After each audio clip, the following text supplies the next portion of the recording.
Gaano ba kaimportante ang pagdarasal? Unang dahilan, ang panalangin ay tulay ng tao sa Diyos. Ang pagdarasal ay hindi lamang pagbigkas ng salita, ito ay direktang pakikipag-usap sa Diyos. Sa tuwing tayo'y nananalangin, inilalapit natin ang ating puso at isipan sa Kanya. Dito natin na ihahayag ang ating mga pangangailangan, pasasalamat at maging ang ating mga pagluha. Ang panalangin ang nagbubukas ng pintuan upang maranasan ang presensya ng Diyos sa ating araw-araw na buhay.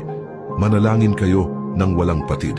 Ikalawang dahilan, ang panalangin ay nagbibigay ng lakas at kapayapaan.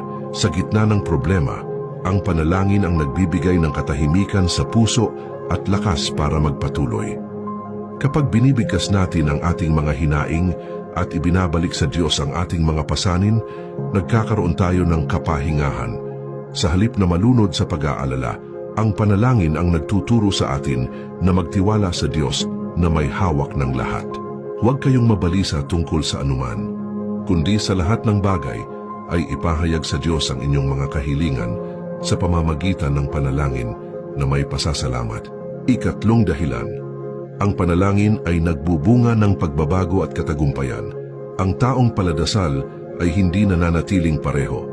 Binabago siya ng Diyos mula sa loob. Sa pamamagitan ng panalangin, natututo tayong sumunod sa Kanyang kalooban at umiwas sa tukso. Ang panalangin ang sandata ng mga mananampalataya laban sa kasalanan at laban sa gawa ng kaaway.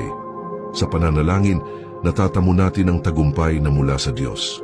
Magsigising kayo at manalangin upang huwag kayong mahulog sa tukso. Ang espiritu nga ay handa ngunit ang laman ay mahina.